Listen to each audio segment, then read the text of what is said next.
Yesu ashimwe cyane. God be praised. Yesu ashimwe cyane. Jesus be praised. Ndashima Imana ko uyu munsi yamaye ubuntu yangiriye neza yo guhagarara mbere yanyu. I thank God for this great opportunity to stand in front of you. Twese twakuriye hano. We've all grown here. Ndimo gusenga hano nibutse When I was praying, I recalled tushiramo imigozi hano y'amaspika kera.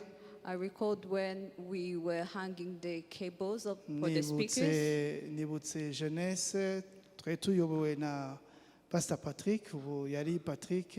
I recalled the youth ministry and how we're led by Pastor Elijah. Elijah. Nibutse byinshi. I recalled a lot of things. Hano ndi mu rugo. I'm at home. Muri hangana ikinyarwanda cyanjye. You're going to excuse me for my ndabizi ko ntago ndi ngenyine barahari hano. Yesu ashimwe cyane. Ndashimira na interprete. Nshimira gushima Imana, ndashimira abayobozi, nshimira mushumba mukuru Pastor Arone. Thanking the leadership of the church, from the senior pastor. Nkuko pastor bivuze ndo umunyeshuri. As the pastor has mentioned, I'm a student. Turigana n'umushumba. And we are studying together with a pastor. Amen. Ndashima Imana kandi ko I also thank God for abashumba banjye banyemereye that my pastors have given me permission. Uko ntago umuntu yasohoka mu rugo atamenyesheje umushumba. Because you cannot go out without informing your pastor, so I thank God for that. Bambwira cyangwa banyemerera iyi gahunda. When I've been given a permission, nagize umwanya wo kubitekerezaho no gusenga. I got enough time to pray for it and also to think about it. Turi muri teme y'igihembwe turimo sute muvuga inyungu n'akamaro ka MWUKA WERA mu bugingo bwacu. We are in a sub-theme that talks about the benefit of the Holy Spirit in our lives. Inyungu cyangwa akamaro k'umwuka wera mu buzima bwacu. The importance of the Holy Spirit in our lives. Ariko mbere ko mbivugaho, but before I dive deeper, nanjye nakozweho cyane ikifuzo Mama Fifi yatanze. I was touched by the prayer request of Mama Fifi. Mfite inshuti zanjye, mfite aba grand frère banjye. I have my friends, I have my big brothers. Nabonye abana babo bakura. I've seen the kids growing up. Nyuma yayo usanga umwana yahindutse. And I've seen how the kids changed.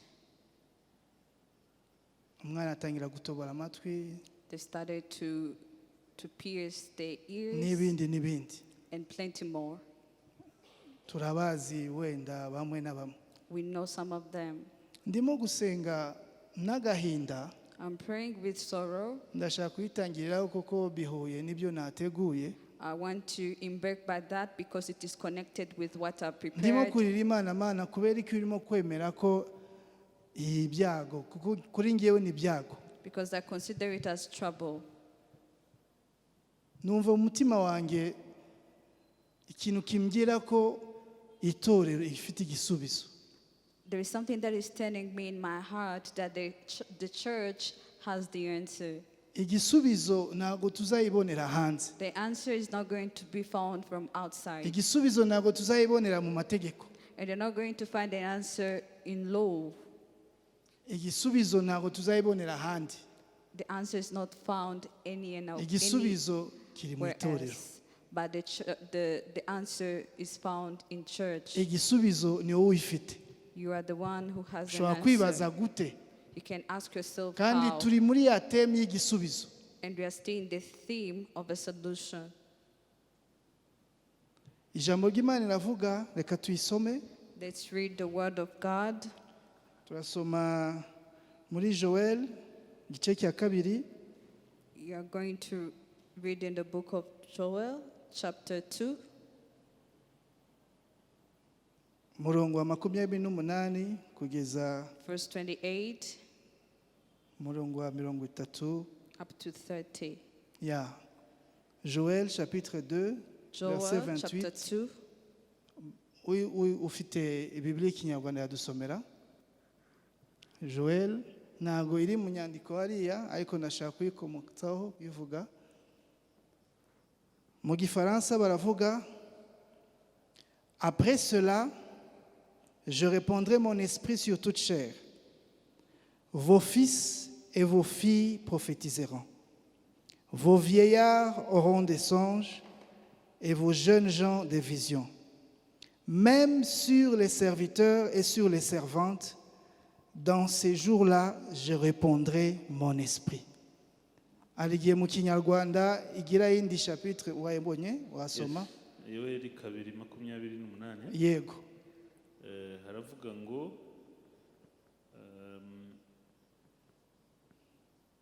nuko bikugaruka kuri 27 korwa mu ni gatatu. Hanyuma y'ibyo nzasuka umwuka wanjye ku bantu bose. And it shall come to pass afterward that I will pour out my spirit on Abahungu all banyu flesh. n'abakobwa banyu bazahanura. Your sons and daughters shall prophesy. Abakambwe banyu bazarota. Your old men shall dream. N'abasore banyu bazerekwa. And your young men shall see visions. Ndetse n'abagaragu banje n'abaja banjye nzabasukira ku mwuka wanjye muri iyo minsi. And also on my servant and my maid servant, I will pour out my spirit in those days. Igisubizo kiri mu itorero. The solution is found in church. Umwuka w'Imana The Spirit of niyo God gisubizo mu is gihe the cya none. answer.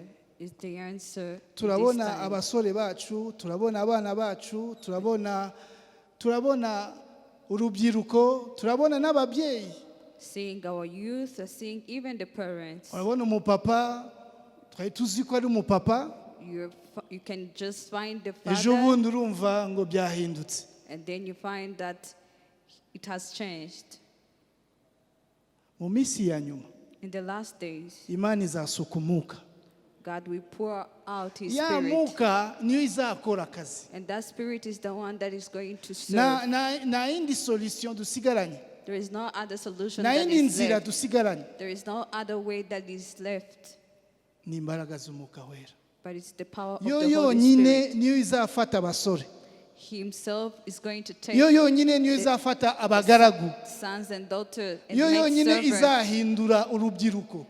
It's the one who's going to Yo yonyine transform the izafata youth, abana. transform the kids, Izabahindura. and it's going to change, Abandi transform bazagira them. iyerekwa. The ones with Abandi visions, bazahanura. the others Abasaza are going to be full of bazarota. prophecy. Umwuka wera. Holy Spirit. Turi no muri teme y'umwuka wera. And even the theme that we Umwuka have is wera related yonyine. to the Holy Spirit. Kuko tugiye ahandi nta gisubizo. Because if we look in other ways, Mama we're not Fifi going to find yatubwiye the answer. ahandi mu mahanga byabaye nk'itegeko. Mama Fifi has informed us that from abroad has been like a rule.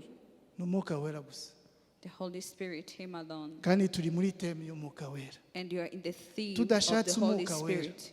If you don't take time to seek Tutasabye the Holy Imana Spirit isuka umwuka wera mu and rubyiruko. ask God to pour His Spirit Tutasabye in the umwuka youth wera igenderere abasore bacu.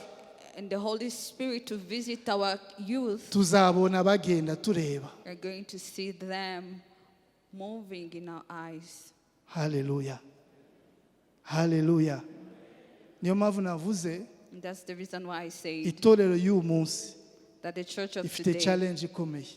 has a great challenge. Niba tuza guterana, If we come to fellowship, niba munaza amasoro araterana, if someone comes at Masoro arataha, Parish and then he goes adahindutse, without a adahindurwe transformation, n'imbaraga z'umwuka wera, without transformation twaba of God, duferinze, twaba dutsinzwe, we will be defeated.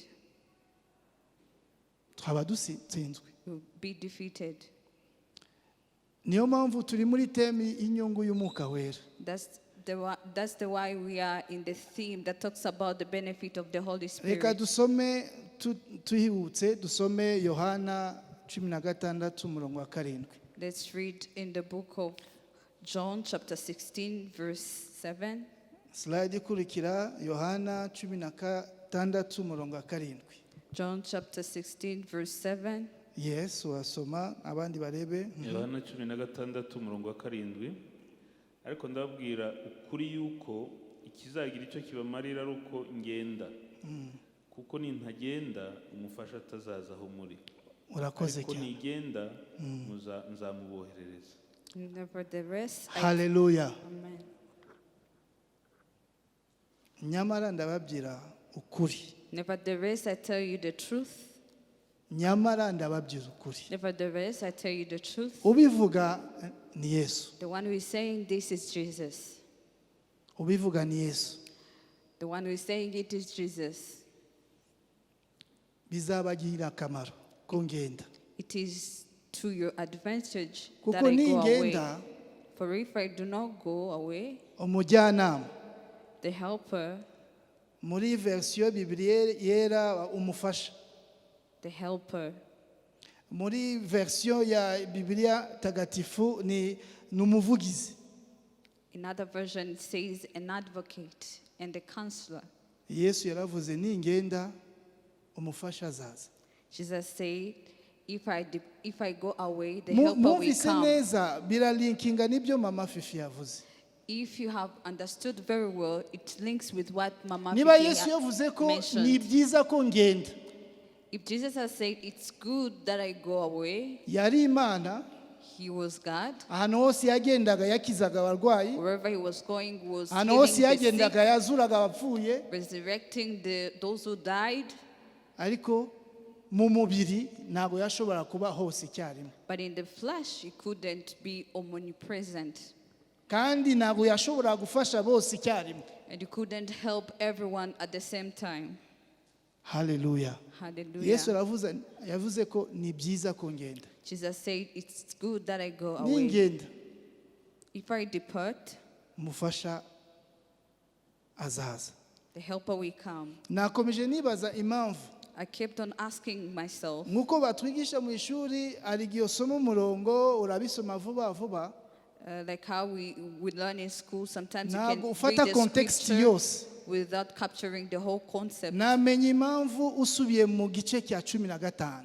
I came to understand the reason of this when Igice I went cya back to chapter 15 15. badusomere umurongo wa mbere kugeza wa 5.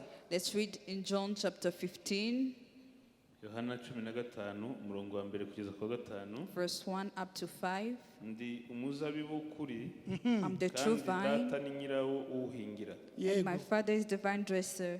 Ishami ryose ryo muri nge ritera imbuto arikuraho, Every branch in me that does not bear fruit, he takes away. iryera imbuto ryose aryanganyaho amahage yaryo, And every branch that bears fruit, he prunes, that it may bear ngo more rirusheho fruit. kwera imbuto. Yego. None mumaze kwezwa n'ijambo nababwiye, You are already clean because of the word which I have spoken to mugume you. muri nge nanjye ngume muri mwe. Abide in me, and I Kuko in ishami you. ritabasha kwera imbuto ubwaryo ritagumye mu muzabibu, Yego. As the branch cannot bear fruit of itself niko unless. namwe mutabibasha nimutaguma muri nge. Urakoze cyane. Amen. Uwo murongo kuko ntacyo mwabasha gukora mutamfite. Mfite yindi version nkoresha. In another version, it can say, you cannot do anything Yesu without me. yaravuze tutamufite. If we are not Ntacyo abiding twabasha. him, there's nothing that we will Namufite do. ntacyo nabasha. Without Jesus, Nawe you can't do utamufite ntacyo anything. wabasha. And you too can't do anything Ariko without Jesus. mu gice gikurikira arabasezera. But in another verse, then he said bye to them. Yari azi ko bakeneye umufasha. He knew that they needed a helper. Ntacyo twabasha bavandimwe ababyeyi muri hano nanjye ndimo tutafashijwe n'umwuka wera. Brethren, we cannot do anything without the help of the Satani Holy aratujyana Spirit. mu byinshi. The devil is going to keep Satani us busy. araturangaza mu byinshi. He will distract us in many ways. aturangaza mu by'amadini He menshi, distracts us with so aturangaza mu many madiscussion doctrines, menshi cyane, so plenty decisions. aturangaza mu mapolitiki menshi. He distracts us in so many Abantu barimo politics. gupfa hanze, People are dying. ariko umwuka wera But the Holy Spirit, nazi when He comes, afite akazi yakora. He has a Ariko role to kuko play. tutahaye umwuka wera umwanya, But because we haven't given a platform to the Holy Spirit, nta mpinduka turimo kubona mu there itorero. is no change that we are seeing in the church. Usomye mu byakozwe n'intumwa ibice ya mbere kugeza igice cya 10, If you could read in the book of Acts, ubona chapter 1 imbaraga up to 10, z'umwuka wera ikoresha intumwa. you will see how the power of the Holy Spirit Ubona were itorero enabling ikura the mu mbaraga disciples. z'umwuka wera. And you will see how the church was growing in the Ubona power n'abantu of the bapfa Holy mu Spirit. rusengero ku by'imbaraga z'umwuka wera, And you even see those who Kuko depart from the church babesha umwuka wera, kuko bakinishije umwuka wera. because they have played with the Holy Ariko Spirit. urebye itorero rya mbere n'itorero ryacu ubu, But if you can compare the first church with our abuze umwuka churches, wera. what is lacking is the Mbivuze- Holy Spirit. Mbivuze mbabaye. I'm saying this Abuze with great umwuka sorrow. wera, ntago turekura umwuka wera gukora We are not allowing the Holy Spirit kugira ngo to imitima work ihinduke, for changing and kugira ngo transforming abarwayi their hearts, bakire, for healing the sick, kugira ngo amadayimoni igende, for demons to be kugira ngo chased abasore away, bacu buzure umwuka wera, for our youth to be bave filled mu with the byaha, Holy Spirit and move from sin bahinduke. and be transformed. Ntabwo byakorwa mu mbaraga zacu, This cannot be done ntabwo without power. byakorwa mu magambo meza umuvugabutumwa yavuze. This cannot be done with the amazing word that the preacher C'est has seulement par la mentioned. puissance du Saint-Esprit. It's only by the Holy Spirit, the power of the Hallelujah. Holy Spirit. Haleluya. Hallelujah. Niyo mpamvu Yesu yavuze That's the reason why Jesus has said bizabagirira akamaro ko ngenda. it's of advantage that I go Ko away. ningenda Because when I go, umufasha azaza, the helper is going to come azabafasha, and is going to help you. azabashoboza. It's going to enable you. Itorero ubu ifite intege nkeya, The church is weak. iri mu matiku menshi, We are so iri mu madeba menshi. many debates Kubera iki? Kubera level y'umwuka wera iracyari hasi. because the level of the Holy Spirit is Mwayirebera mu not enough. byakozwe n'intumwa ibice bya mbere byose, You will attest that when you read the book of Acts from aho chapter ubwoko 1, bw'Imana bwarasengaga, igereza iranyeganyega. when the people of God were praying and the prison was shaken. Aho abana b'Imana, abakozi b'Imana basengaga bahimbaza Imana, amasheni, iminyururu iravunika, iracika. When the servant of God were worshiping Nta and then the kindi ni umwuka chains were wera. broken because of the Holy Spirit. Naho ndimo gushimangira. That's where I'm Nta emphasizing. kindi nje kubabwira. There is nothing else that I'm coming to Nta tell you. mateoloji menshi nje kubabwira. I don't have plenty Nje kubabwira theories. ikintu kimwe gusa. The only thing that I'm coming Tukeneye to tell umwuka you, wera. we need the Holy Spirit. Tukeneye umwuka wera. We need the Holy Spirit. Nkeneye umwuka wera. I need the Holy Spirit. Nawe ukeneye umwuka And wera. you also need the Holy Spirit. Twese tukeneye umwuka wera. All of us, we need Holy Spirit. Hari ibintu ntashobora guhindura, mumbabarire nibagiwe kuvuga, ndi umugabo ufite umugore. You excuse me, I didn't mention that I'm a father and a ubwa mbere husband. mpagara mbere yanyu, atari imbaraga z'Imana naho umuntu yashobora. Ufite umudamu mwiza, I have a beautiful wife. dufite isezerano ry'abana benshi, We have kandi a bari mu prophecy nzira. of so many children. We are Imana. still waiting, Bari and mu they nzira, are bari in the hafi. way. Still on the Hallelujah. way. Haleluya. Amen. Nashaka kuvuga ko hari ibindi bintu bituhinyuza, kuko ntago twambaza imbaraga z'umwuka wera n'ubushobozi bw'Imana. There are other things that challenge us. Ejo bundi nagiye mu bukwe bwa grand frère. I attended the wedding of my big brother. Umuvugabutumwa yavuze ikintu abwira belle sœur yigisha. He's a preacher, And he mentioned something to my aramubwira sister-in-law. sishaka kuvuga izina avuga wowe And then he said, ntabwo uzamuhindura you're not going to change niba him. yavanye ibintu bye iwabo If he has brought things atari from Imana his home, imuhinduye if not only God who can transform him, ntabwo uzamuhindura you will never change him. abwira urugo si telekomande And then he said, the home is not a remote. The yavuze remote. n'ibindi ntashaka kuvuga ariko icyo cyankozeho yafesinze abageni kuko kenshi bararota ubukwe ni paradizo. He touched me because he mentioned something that is important, because so many bride and groom, they think that the home is like a paradise. aramubwira ntabwo uzi ibyo yazanye He told ibyo him, yakuruye you don't know what he brought. nawe hari ibindi wakuruye. And there are Imana things that you're itabafashije, bringing. If only God can mwuka wera help you. atabafashije, Without the Holy Spirit, nibyo tubona iyi minsi that's what we see these usanga days. amago menshi arasenyuka We start to see homes falling apart kuko baratekereza mu bwenge bwabo because mu they're using maprincipe their own principles and wisdom. ntabwo bikunda. Doesn't work like that. ndashaka gufata urugero rumwe gusa akamaro k'umwuka wera. I want to take one instance.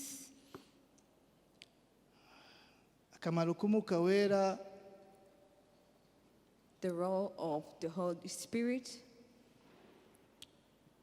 reka tusome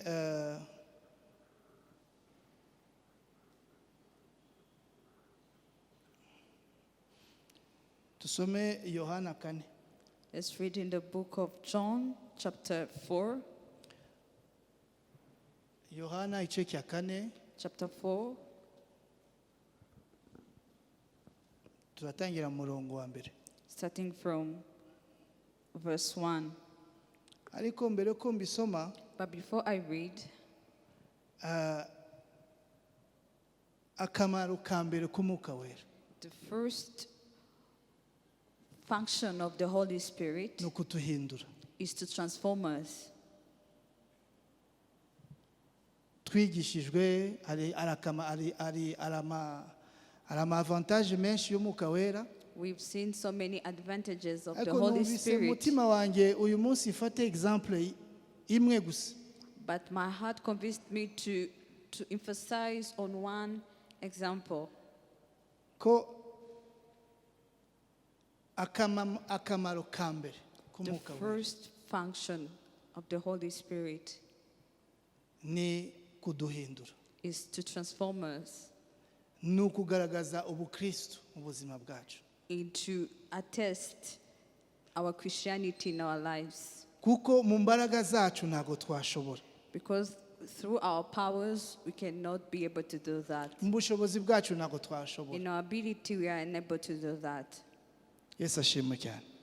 dusomere Let's read. Yohana ibice bine n'umurongo wa mbere. Nuko umwami Yesu amenya yuko abafarisayo bumvise ko yigisha kandi ko abatiza benshi arusha Yohana. Cyakora Yesu ubwe si we wabatizaga, ahubwo ni abigishwa be. Nicyo cyatumye ava i Yudaya agasubira i Galilaya, yumvamo ko adakwiriye kunyura i Samariya, nuko agera mu mudugudu w'i Samariya witwa Sukara, bugufi bw'igikingi Yakobo yahaye umwana we Yosefu. Kandi aho hari iriba rya Yakobo. Nuko Yesu ananijwe nuko yagenze cyane apfa kwicara kuri iryo riba, hari nk'isaha 6. Umusamariyakazi aza kuvoma, Yesu aramubwira ati, mpa utuzi two kunywa, kuko abigishwa be bari bagiye mu mudugudu kugura ibyo kurya. Umusamariyakazi aramusubiza ati, ko uri umuyuda nkaba umusamariyakazi, uransaba amazi ute? Cyatumye abaza atyo nuko abayuda banenaga abasamariya. Yesu aramusubiza ati, iyaba wari uzi impano y'Imana, ukamenya n'ugusabye amazi uwo ari we, nawe umusabye nawe akaguha amazi y'ubugingo. Undi ati, databuja, kudafite icyo uvomesha n'iriba rikaba ari rirerire, none se ayo mazi y'ubugingo wayakura he? Mbese ye uruta sogokuruza Yakobo wadufukuriye iri riba, kandi akaba yaranywaga amazi yaryo ubwe n'abana be n'amatungo ye? Yesu aramusubiza ati, umuntu wese unywa aya mazi azongera kugira inyota, ariko unywa amazi nzamuha ntazagira inyota rwose iteka ryose, ahubwo amazi nzamuha azamuhindukiramo isoko y'amazi adudubiza kugeza mu bugingo buhoraho. Reka dusome Abakorinto ba kabiri igice cya 3. Let's also read in the book of 2 Corinthians chapter 3, umurongo wa 15 kugeza 18. verse 15 up to 18. Abakorinto ba kabiri igice cya 3 umurongo wa 15 kugeza 18. Ahubwo kugeza na n'ubu ibya Mose iyo bisomwa, iyo nyegamo ihora ku mitima yabo. Nyamara iyo umuntu ahindukiriye umwami, iyo nyegamo ikurwaho. Nuko rero umwami niwe mwuka, kandi aho umwuka w'Imana ari, aho umwuka w'Imana ari niho haba umudendezo. Yego.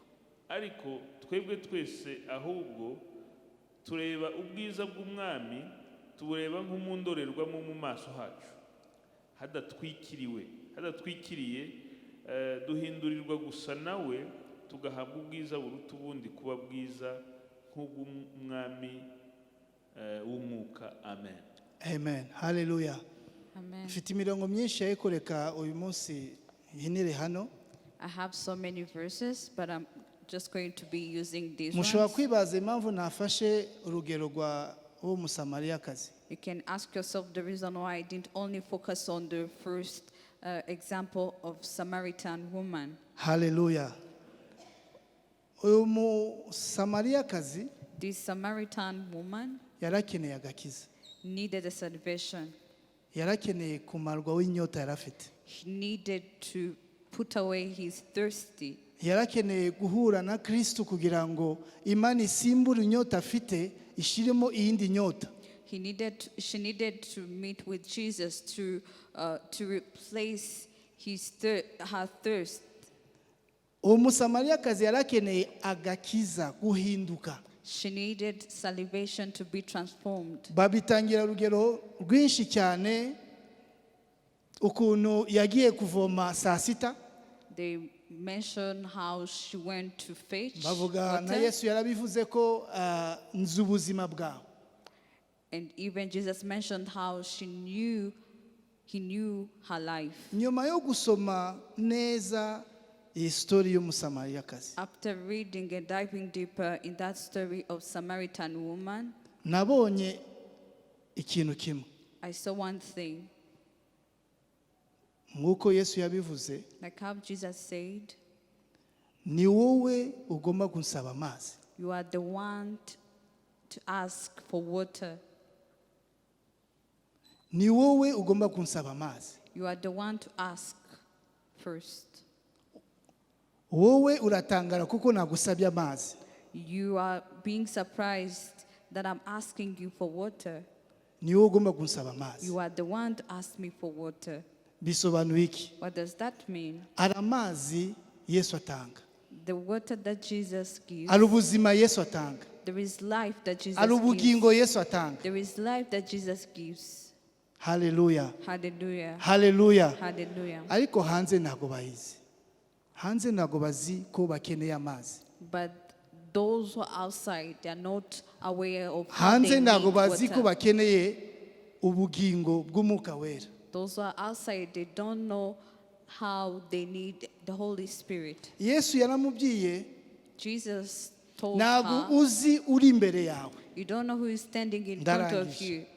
Ntago uzi uri imbere yawe. You don't know who is standing in front of Niba you. wari uzi uri imbere yawe, If only you would know who is wagomba asking kumusaba, for wowe water. umusaba amazi. you will be the one to ask for water. kuko yesu yari azi ikibazo afite, Because Jesus knew the challenge yesu yari that azi she ubukene had. afite, Jesus knew yesu her yari azi ko yari poverty. afite ikibazo, yahinduraga abagabo, uwa mbere, uwa kabiri, uwa gatatu. Jesus knew her story of how she has been changing husbands. Ahuye na yesu, But the moment she met with Jesus, ahura n'umwuka wera, she met with the Holy Spirit. imana iramukoraho, And God touched mwuka wera her heart. aramukoraho, And the Holy Spirit touched her. arahinduka. And she was Ijambo changed. ry'Imana avuga afata ikibindi cye agisiga hasi ajya kuvuga mu mudugudu, nahuye n'umuntu. The Bible says that she had to leave her pot and then went to testify Twasomye of a mu man that she Bakorinto ba met. kabiri ivuga iki? And then we read in the book of Corinthians, kubera umwuka wera tubona yesu nta nyegamo tumurebe uko ari. that talks Hallelujah. about how the veil has been Hallelujah. put away. Impamvu nakozeho igihe mama Fifi yavugaga, The reason why I was touched when kandi Mama niyo Fifi nshaka ko iba was, icyifuzo cyacu cyo gusenga mu kanya. and that's the reason why I want it to be our prayer request. Tugomba gusenga, We have to pray umwuka wera amanuke, for the Holy Spirit to akuremo come inyegamo, and put away the veil, akuremo inyegamo, to put away the veil, akuremo inyegamo, so that it can put away kugira ngo the veil, abantu bahinduke, for people to be kugira ngo abantu transformed, babone intege nkeya zabo. for the people to realize the Yesu yabwiye weaknesses. umusamariyakazi, ega ndakuzi, Jesus told the Samaritan woman, I know ndabizi ko you. urugo yarakunaniye, I know that you have been struggling with ndabizi home. ko ufite ya ntege nkeya, I know your weaknesses. ndabizi neza. I know that pretty well. Umusamariyakazi aramubwira se, baratwigishije ko Mesiya azaza. And the Samaritan woman said, I've heard Yesu that aramubwira, "Ni Messiah is njyewe." going to come. And Jesus replied, I'm Messiah. Haleluya, Hallelujah. haleluya. Hallelujah. Umwuka wera amanutse, When the Holy Spirit inyegamo came irakurwaho, and the veil was put tubona away, ibyaha byacu, and we've been able tubona to see intege our nkeya sin zacu, and to realize our tubona ahantu weaknesses tukeneye Imana, and to know where we need God, turahinduka. and we're transformed. Inyungu ya mbere navugaga y'umwuka wera The ni first uguhinduka. advantage of the Holy Spirit is transformation. Niyo mpamvu abantu baza mu rusengero badahinduka ntabwo barahura n'umwuka And wera. that's the reason why those who come in church and they are not transformed, it means that they Niyo haven't mpamvu met with the abantu Holy Spirit. bakomeza kugenda mu byaha ntabwo barahura n'umwuka And wera. that's the reason why you see people walking with the sins, because Ntabwo they haven't met wahura with the Holy n'umwuka Spirit. wera ukomeza mu cyaha, ntabwo bishoboka. There is nowhere you will meet with the Holy Spirit and you keep Hari walking in the imirimo ya sins. kamere, hari n'imbuto z'umwuka wera. There is the fruit of the Holy Spirit. Ntabwo And bivangika. you cannot Ntabwo mix it. bivangwa. You cannot Yes. mix it. Navumbuye indi muntu. Haleluya, haleluya. Yesu ashime cyane. Hallelujah. Reka tuhaguruke. Let's all stand on our feet.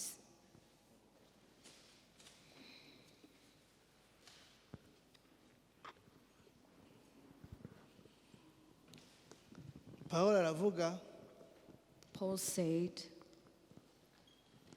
ko igihe umuntu ahuye na Kristo, that whenever someone meets with the inyegamo Christ, irakurwaho, the veil is put away. kandi ni umurimo w'umwuka wera. And that's the work of the Holy Spirit. Nk'uko uwo mudamu yahindutse, Like how that Samaritan woman has been ava transformed mu byarimo. from what she was in. Nari mfite indi murongo y'Abaroma, ariko nta mwanya dufite. I had other verses of Romans, but I Aho don't Pawulo have time. mu gice cya 7 avuga, muri ngewe mfite amategeko abiri, ndashaka gukora ibyiza ariko ibibi irananga imbere. There is a part where the Bible he mentioned, I have two rules inside of me. I want to do the good things, but then the evil ones come. Tutashobozwe n'umwuka wera ntacyo twabasha. Without the empowerment of the Holy Spirit, Niyo you can't mpamvu do Yesu anything. yavuze ni byiza ko ngiye ngenda kugira ngo mbohereze umufasha. And that's the reason why Jesus said, it's important that I go for me to send a helper. Nta bukristo butarimo guhindurwa mu mbaraga z'umwuka wera. There is no Christianity without the transformation of the Holy Spirit. Imana idufashe. May God enable us. Ndashaka ko dusengera icyifuzo kimwe. I want us to pray with one Ntabwo prayer nshaka kugenda request. kure y'icyo mama nani yatanze. I'm not going to go far from what Mama Fifi Tusabe mentioned, Imana umwuka wera imanuke. but we're going to ask God to Tusabe pour Imana out the umwuka Holy wera Spirit ikore mu itorero. and to walk in church. Mbere ko tugenda n'ahandi ikore mu itorero. Before we even go far, Abarwayi bakire. for the Holy Spirit Abafite to intege nkeya heal, bave mu ntege nkeya. for those who are Abaza full of kwishushanya weaknesses, baze kwihana.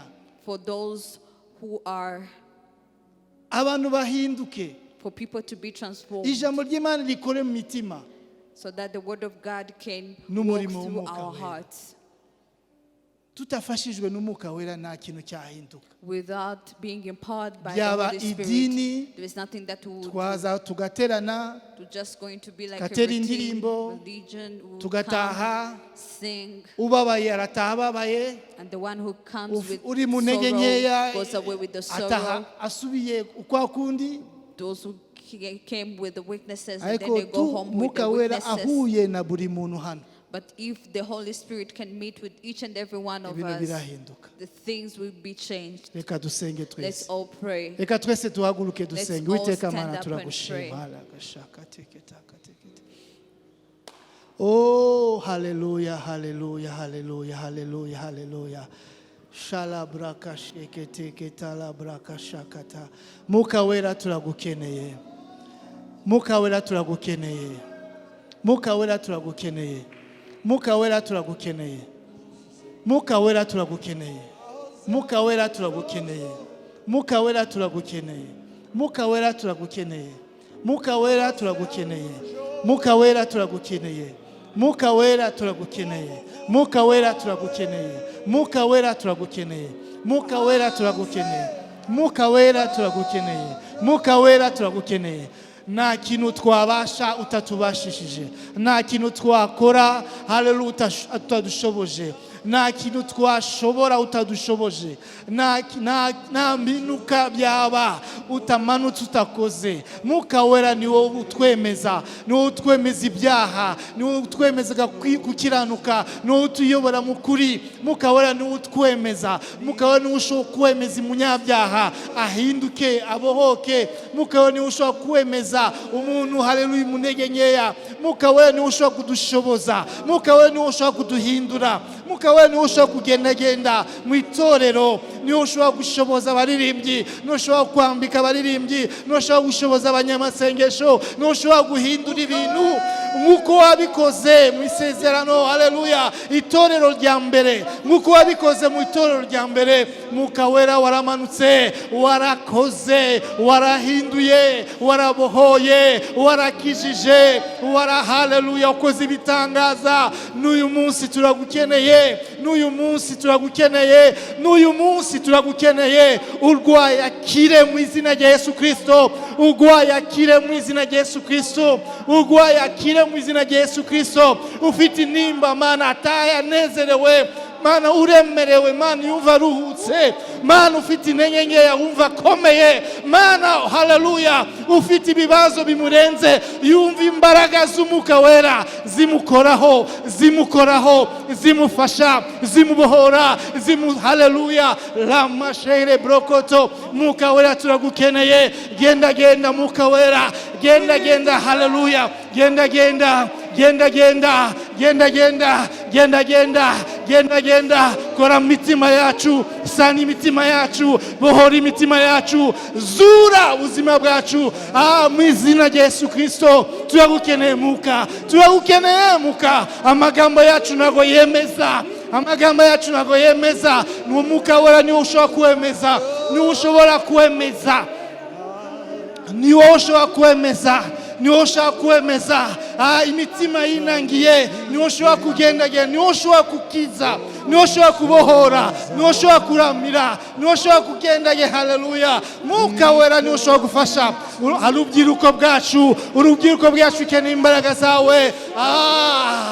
Mu minsi wa nyuma uzasuka umwuka wera, uzasuka umwuka wera. Abasore, urubyiruko bazahanura umwuka wera. Haleluya. Nuzatuma abasore bahanura, nuzatuma abasore bahanura, nuzatuma abasore bahanura, nuzatuma abasore bava mu byaha, nuzatuma abasore bava mu ndegegeya, nuzatuma abasore bava haleluya mu buzima bitatu. Haleluya. Mwuka wera ni wowe, ni wowe, ni wowe, ni wowe Mwuka. Lama sheke brokoto yamala baba baba yaba sheketeke lama ya baba shekete lama ya baba baba yaba shekete lama ya baba baba yaba shekete lama ya baba baba. Mwuka wera, Mwuka wera ni ushobora kudufasha ababyeyi kurera neza abana.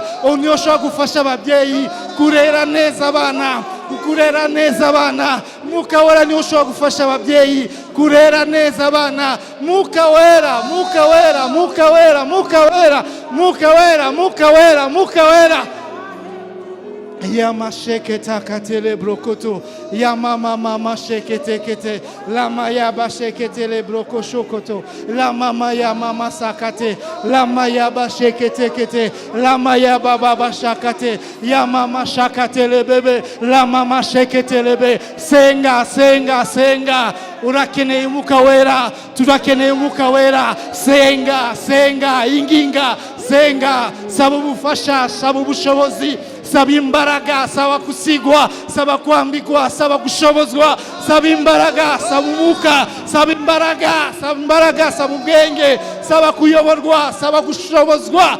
Lama shekete kete lama ya mama shekete la mama shekete le bebe la mama sheke brokoto la mama shekete lebe la mama shekete la mama shekete kete la mama shekete lebe la mama shere brokoto la mama shekete. Mwuka wera. Haleluya. Yesu aravuze haleluya, sinzabasiga imfubyi. Mwuka wera ni udufasha. Ayaba shekete la mama shekete la mama shere brokoto la mama shekete. Komeza ubyiri umwuka wera gufashe, komeza ubyiri umwuka wera gushoboze, komeza ubyiri umwuka wera kuyobore, komeza ubyiri umwuka wera kwambike, komeza ubyiri umwuka wera kuyobore, komeza ubyiri umwuka wera agende hahandi udashobora, komeza ubyiri umwuka wera akore bavandimwe bawe, akore inshuti zawe. Lama shekete lama ya baba baba ya baba shekete lama shekete ke lama ye balaba yebe shekete lama shekete lama ya baba yebe shakate lama shekete lama ye bebe laba shekete laba ya baba ya ba shekete kete lama ya baba yebe shekete lama bro shekete laba ye bebe bebe ya ba shekete ke ya baba shekete laba ya baba shekete laba shekete lebe. Mwuka wera. Yama shekete kete yama mama shekete lama yama shekete.